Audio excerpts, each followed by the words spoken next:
swak na negosyo, ibida mo rito. Swakto ng DZBB Super Serbisyo.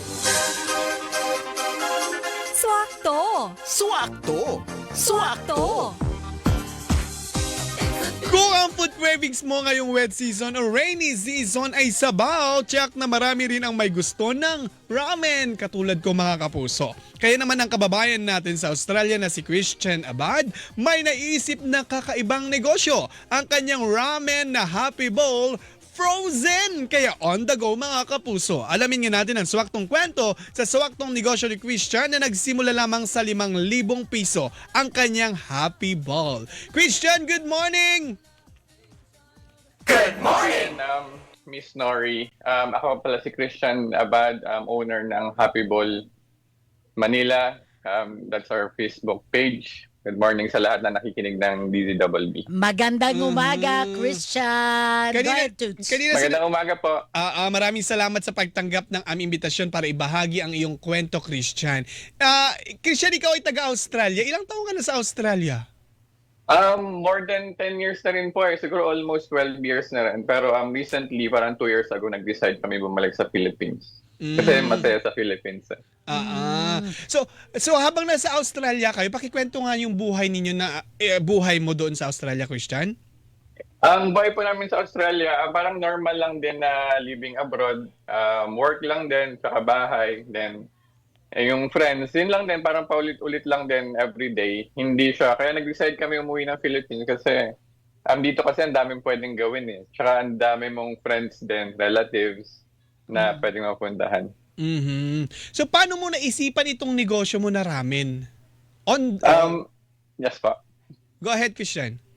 Nagsimula po kami ng frozen ramen. Actually, idea pa lang parang nung pandemic pa, 2021. Then, nung umuwi kami rito sa Philippines, sinubukan namin sa mga friends lang muna, sa mga family. Then, nagustuhan nila.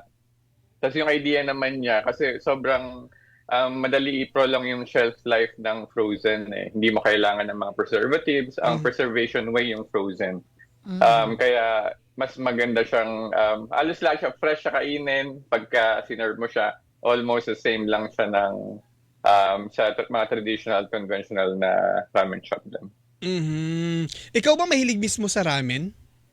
Sobrang hilig po namin mag-asawa sa ramen. Kaya doon din nagsimula yung idea. Tsaka sa help niya rin kasi yung wife ko siya yung nag-help na mag-build up nung recipe. Ako lang tumutulong sa more on marketing at tsaka financial side. So yung misis mo is chef sa Australia? Yes po. Siya po yung chef talaga. Nag-aral siya rin sa Australia. So sa kanya nagmula itong mga recipe ng ramen nyo na nilagay nyo sa mga sealed pack ika nga, di ba? Yung idea po, para sa amin dalawa nang galing, pero yung mismong ingredients, recipe kung paano siya gawin, siyang tumulong sa akin or sa amin para ma-build up yung ingredients at makapag-start kami ng ganitong klaseng negosyo. Correct. Hindi ba mahirap nung una kasi nasa Australia pa kayo nung inumpisan nyo itong negosyo? Tapos ang market nyo sa Pilipinas? Nagsimula po kami rito sa Philippines market namin. Actually, last year lang. 1 year pa lang kami sa market. Dito po kami nagsimula sa Philippines. Umuwi po kami 2 years ago. So dito nyo na kinonceptualize lahat.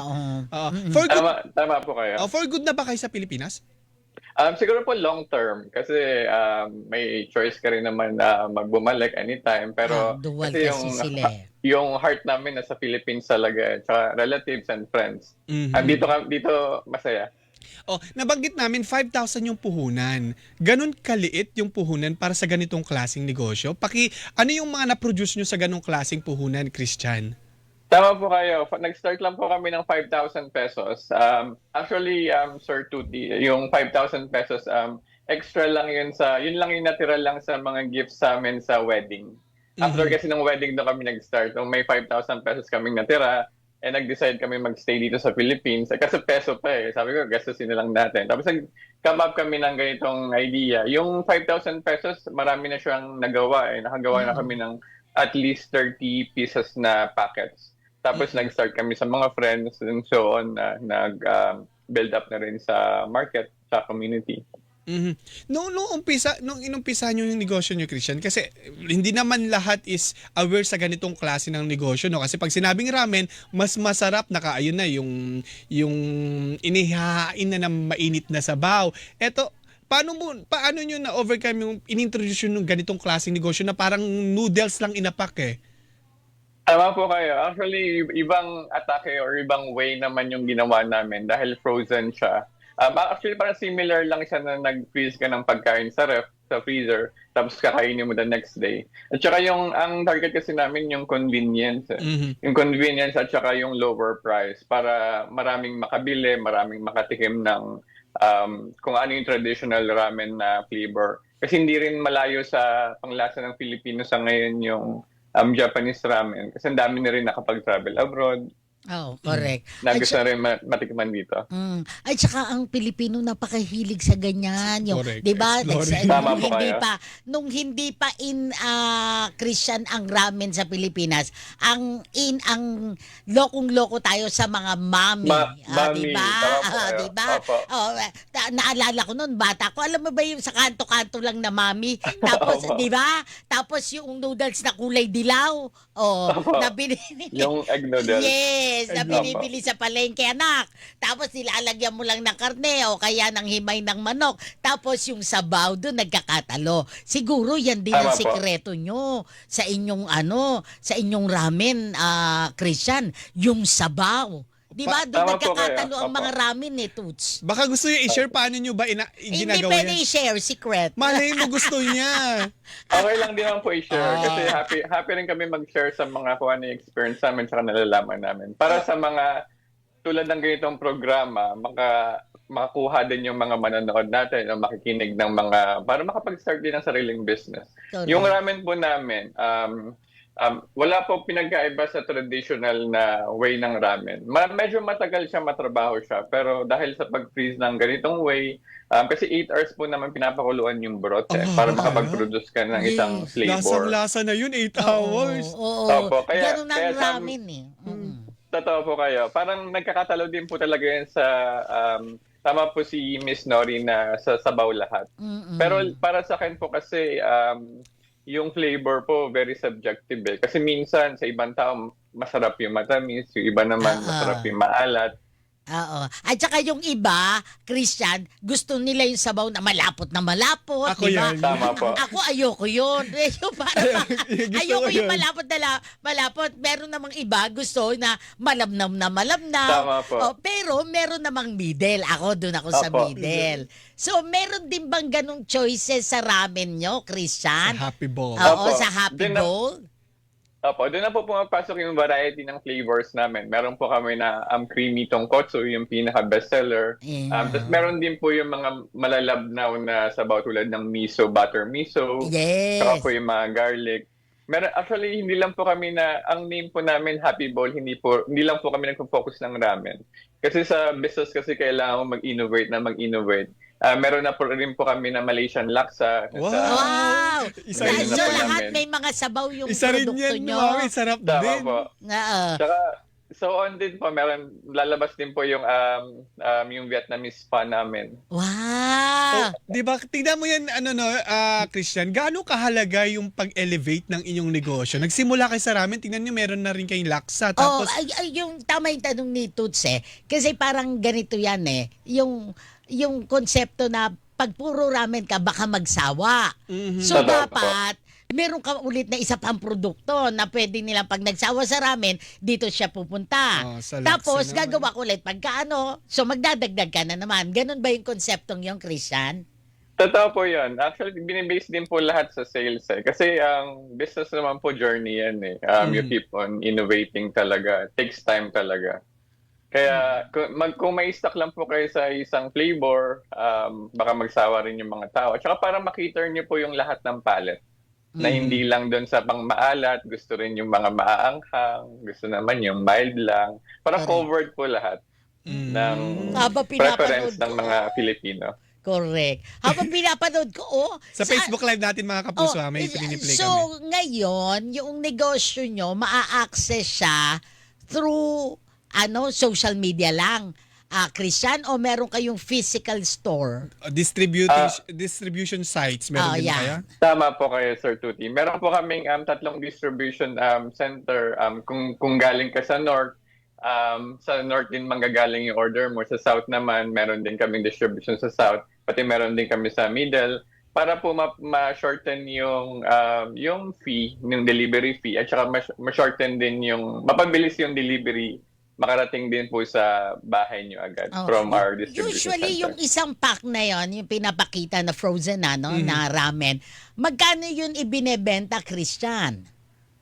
Ang isang pack po namin, lahat po ng flavor namin at saka sa upcoming na mga flavors, isa lang po yung SRP namin, which is 199 lang po sa lahat. Oy, ang mura. Kami na po mag-a-adjust para sa lahat.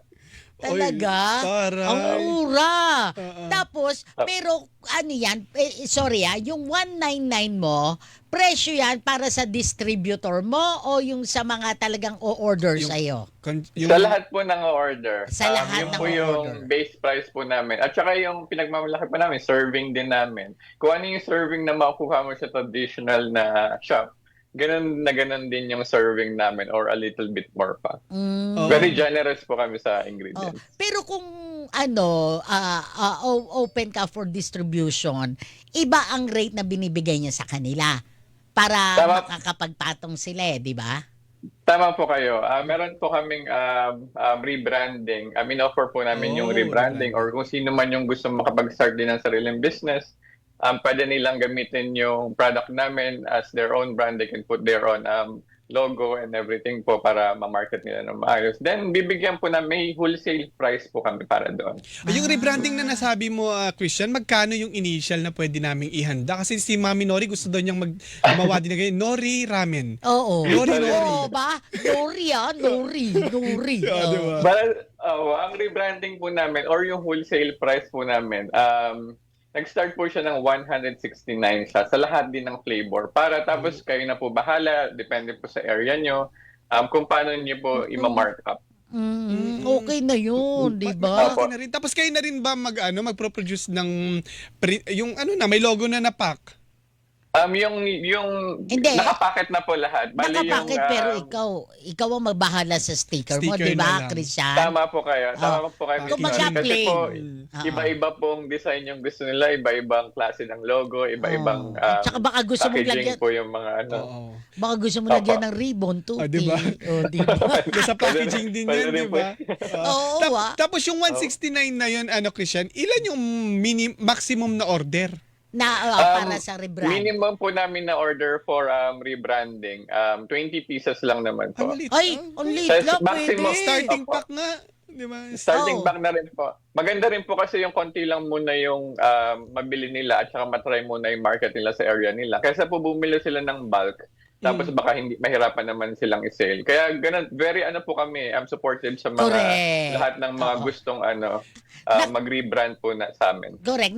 Nakita ko yung punto ng Christian kasi Toots, halimbawa, kung at least 20, no? 20. At least Opo. magkakasya pa yan sa freezer mo. Yun din ang Oo. susunod Tama ko po, kasi- yun din po yung kinonsider namin. Yes. Kasi dapat, frozen talaga yan. So pagka kinuha mo kina Christian, dapat, pag na-deliver sa'yo, ilagay mo agad sa Pwede ba freezer yan sa mo. yung ordinaryo na ref lang ilagay? Ay, hindi pwede. Frozen Pwede na. naman po siya sa ordinary na ref, pero sa freezer po. Yung po pa yung tanong Freezer. nyo, Wala na paglagyan ng Sir. yelo. Pero pag sa yung room temperature na fridge, Hindi na. magtoto or matutunaw. Ilan ba Oo. ilang At araw, saka, sorry, week? Toots. Ito para sa pag nag-tone na yan, ibig sabihin, yung Medyo nag-ano, hindi na siya pwedeng i-freezer ulit. Pwede, Christian. pwede pa rin naman po ang pwede i-freezer pa sa rin. ulit. Pero ang mangyayari, kapag nag-top po kasi yung ito pong Hindi packet na siya namin, parang bowl. hindi na siya presentable. Ah. Yun lang po yung ano niya. Pero pag for Kalat your na own siya. consumption naman po, pwede niyo pong Ah. refreeze ulit or kahit matuna, okay lang naman. Kasi maghahalo-halo din naman po yung pagka Kasi hindi na siya niluto niya talaga. Instagrammable. Hindi na po siya Instagrammable or hindi na siya Kasi ang cute presentable. kaya nung yan, di ba? Bowl kasi yung pinanghuhulmahan nila eh. Oo. Tapos sa kanila, yung sa may tawag doon. Boulder ba yun? Hindi naman. Yung plastic na Sealable Ah, pa. vacuum seal po, opo. vacuum seal. So pagka matigas na, bina-vacuum seal na nila. Para Yes. Pero Tapos Opo. yun na yun. para sa mga kapuso natin na interesado ganyan, ilan naman yung weeks o months itatagal niyan sa freezer? Tumatagal po yun sa freezer as long as po nasa freezer temperature siya. Umabot po siya hanggang 6 months. Pero most of the time po, hindi na po siya tumatagal sa freezer. Parang ang bilis lang ng turnover. Kaya pag nag-grave ka, kakainin mo rin siya agad.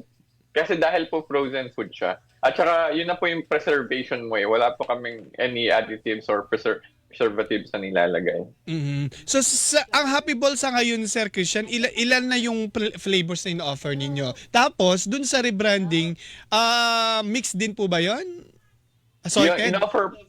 Yung flavor po namin, so far meron po kaming 6 na flavor. Yun yung creamy tonkotsu, garlic tonkotsu, spicy tonkotsu, at saka meron po kami na tantanmen ramen, then miso butter, plus yung additional nga po namin na Malaysian laksan out of ramen flavors.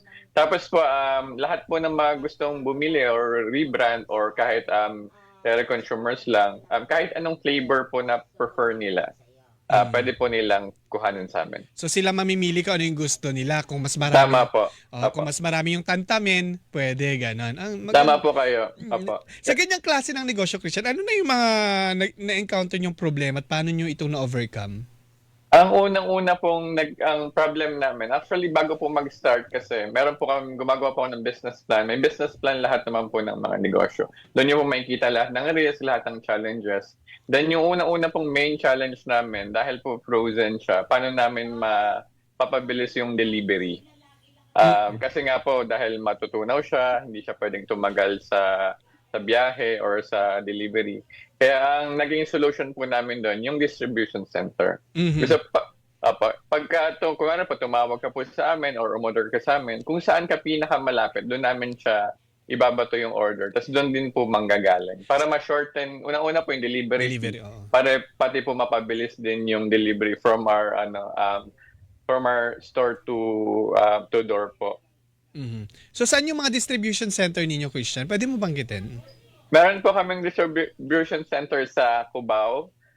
Meron po kami sa South naman, meron po kami sa Parañaque, tapos meron po kami sa Calabar zone side sa Pasig. Paano nila makokontak yung mga sites na yan? Meron lang po kaming main site na main social media page po, Happy Bowl Manila. Diyan nyo po kami pwedeng i-message lahat po ng order nyo. May mag-a-assist po sa kanila or sa inyo. Then, bibigyan po kayo ng mga instructions kung paano po mag-order. Then, kapag ready na po kayo, ipo-forward na po namin sa pinakamalapit na distribution center, na pinakamalapit po sa inyo. Masasabi mo bang fulfilling yung naumpisa nyo ng misis mo na negosyo? Opo, very fulfilling po kasi ang dami po namin, unang-una po natulungan din na iba na gusto rin mag-start ng negosyo dahil wala silang time or yung maliit lang yung budget nila. Marami po kaming natulungan na rin. Yun po yung fulfilling po doon eh. Yung extra po, yung money, parang bonus na lang siya. Tsaka yung nabigyan din po namin ng trabaho sa commissary namin tsaka sa production. Natutuwa rin po kami na nakapagbigay po kami ng klaseng ganong service sa community. Para sa iyo, Christian, ano yung naging sikreto? Bakit ganyan nakabongga at kaswakto ang iyong negosyo? Siguro po, ang secret naman ng lahat ng business, number one po talaga yung hard work, consistent.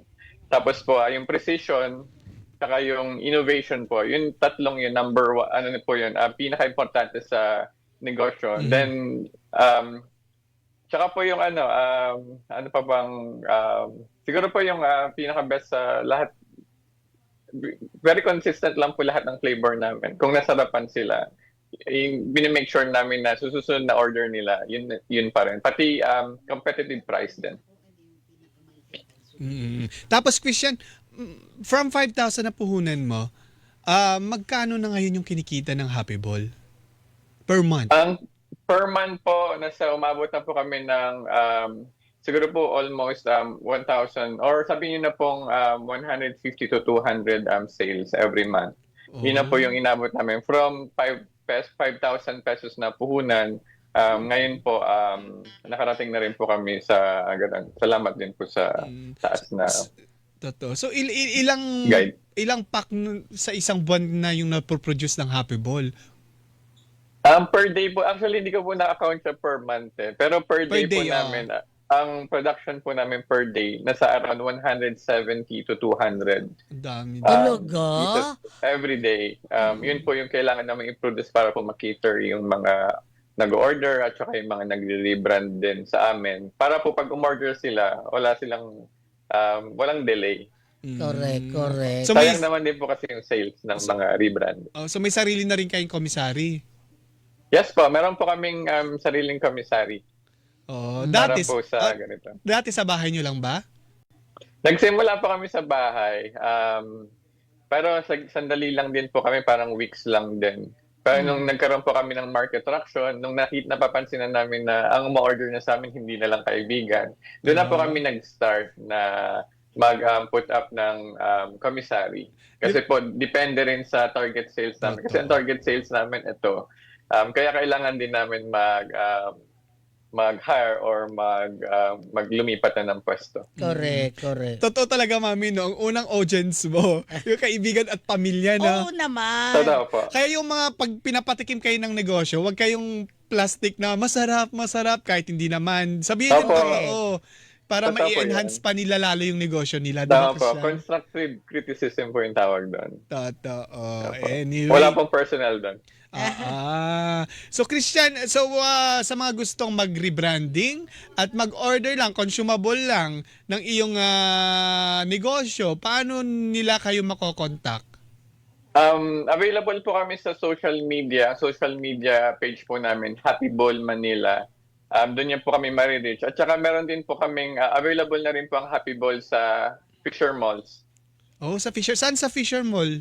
Both po, QC and Malabon, available na po ang Happy Ball doon. Sa supermarket ba o may kiosk kayo? Supermarket po. So Supermarket siya. nandun sa frozen section siya. Yes po. Nasa frozen section lang po. Makikita niyo po agad doon. Taray. Sa harapan lang. Naway bumongga pa lalo ang yung swaktong negosyo, Christian. Imbitahan mo ang ating mga kapuso. At kung meron kang gustong ibigay na payo sa kanila, sa mga kapuso natin na katulad mo din, na Pilipino abroad na gustong magnegosyo pag uwi ng Pilipinas, anong mensahe mo sa kanila? Go ahead, Christian. Opo. Una-una po nagpapasalamat po ako sa DZBB na para sa bigyan kami ng opportunity na makapagsalita rito. Tsaka, supportahan niyo po yung mga ganitong programa kasi ito po yung makapagbigay ng inspirasyon or makapagbigay aral sa mga gusto rin mag-start ng ganitong klaseng negosyo. Tsaka, yung magiging advice po namin, siguro always follow your passion and be innovative. Then, tsaka most important po talaga yung be a good inspiration to others. Correct. Yun po. Tsaka makikita niyo po kami. Please follow us on our social media page, Instagram, Facebook, tsaka TikTok. Happy Bowl Manila. Ayan. Happy Bowl Manila po. Hanapin nyo lang siya Sa sa Facebook. Meron din daw silang Twitter Sa at Instagram, nakikita ko yung Instagram. sponsored Instagram ads po. nila. Happy Bowl. Opo. Yan. Doon pwede na sila mag-order. No? Opo, Pwede tama na. po kayo. Tapos nabanggit Opo, na niya pwede po kayo kanina mag-message doon. tapos pag nag-order ka din, ida-direct niya dun sa mga distribution center niya. Malapit kung sa'yo. saan Tama ka po kayo, malapit. Sir Tuti. Correct. Ay, Christian, napakagaling naman at good luck sa inyo mag-asawa. More power, fighting! Opo, maraming salamat Sir Tuti and Miss Nori sa lahat na nakikinig ng DZW. Thank you po sa opportunity. Nakikinig din Maraming pala siya salamat. parati sa news natin, Mami, Ay, sabi niya sa akin. talaga. Maraming salamat sa pagtitiwala sa DZWB, Christian. Salamat din po. Alright. Ayan po, mga kapuso, si napakasarap Christian naman. Abad. O, diba? Alam mo, kadalasan, ang negosyo talaga, Toots, nagiging successful yan o matagumpay pag nagmumula sa'yo. Alam mo ba yan? Yun yung sinasabi ni Christian, kung ano yung passion mo. Totoo. 'Di ba? Yung wife niya, chef. Tapos siya mahilig din siya sa negosyo. So nung pinag-combine nila yung passion nilang dalawa. Sumabog na sa... Yes, naging happy both. Sumakses ba? Sumakses. Oo. Kaya nga sabi nila, kung gusto mong magnegosyo, laging sinasabi yan ng mga ekspertong ating nakakapanayam dito sa Super Radio, no? Sa Super Serbisyo, Trabaho, Negosyo. Dapat kung ano talaga ang gusto mo. Ayan, Kung sundin ano mo. yung passion. Yan. Mas sabi nga nila 99.9% na kapag ang passion mo ay sundin mo, wala't ano pa man matutupad at magiging successful. Yes, katulad ni Tuti, passion na maging journalist. Totoo, 'di ba? Grade 1 pa. Sumakses! Sumakses. Oo. Gaya ni Mami, sumakses din.